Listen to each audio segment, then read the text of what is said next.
All right, let's dive right in. Today, we're going to talk about something really powerful, this hidden connection between our daily focus, or lack of it, and our ability to handle the big stuff life throws at us. We're going to look at how you can go from being constantly distracted to having this clear, kind of unshakable sense of purpose.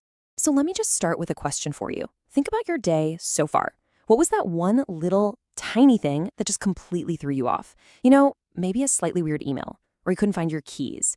Maybe it was just some random comment you overheard. We have all been there. And that right there, that's the heart of the problem, isn't it? It's this feeling that your whole day, which you had all planned out, can just be knocked over by the smallest, most ridiculous little thing. It kind of makes you feel fragile. Which brings us to our first idea here. Let's take a closer look at this state of mind. We can call it the easily disturbed mind. And honestly, it's a place a lot of us end up in way more often than we'd like to admit.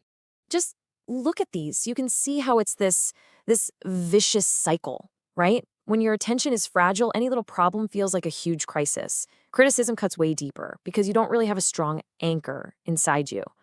And without that anchor, man, even the simple things on your to-do list can feel absolutely massive.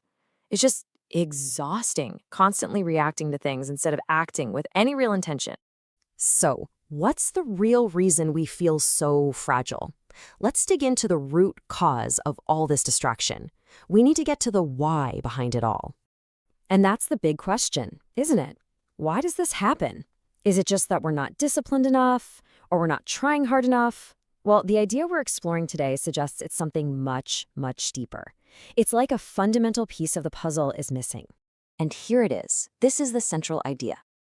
The point is, being easily disturbed, it's not a personal failure, it's a symptom. It's a symptom of not having discovered something really essential about yourself. And that word discovered is so important here. It suggests there's something powerful already inside of you, just waiting for you to find it.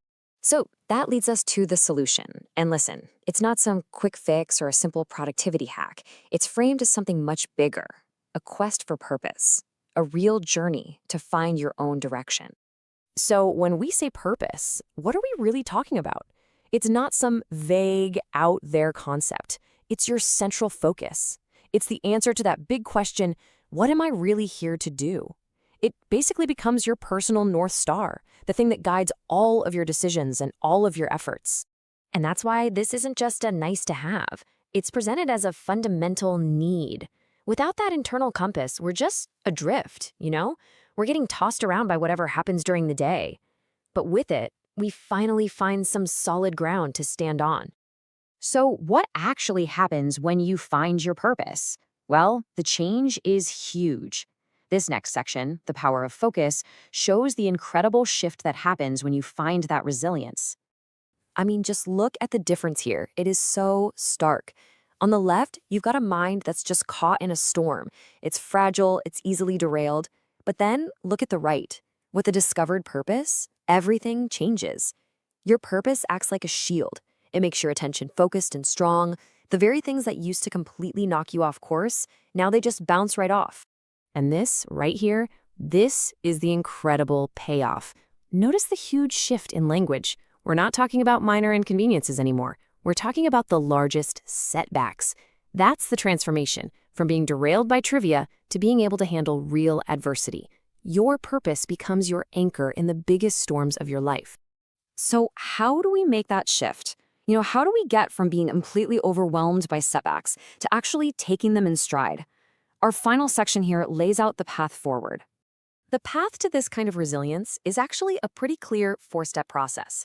It all kicks off with step 1. You got to discover what you're meant to do.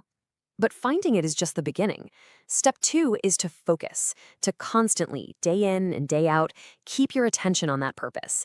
And it's that sustained focus that builds the strength you see in step 3, which allows you to handle even the biggest setbacks.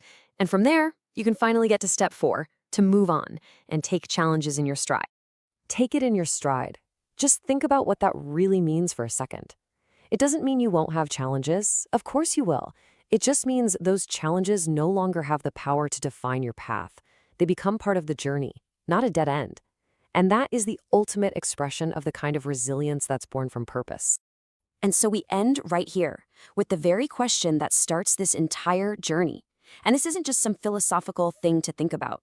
According to the ideas we've just looked at, the answer to this question could literally be the key to unlocking your focus, your resilience, and your ability to move through the world with this incredible sense of direction. So what is it for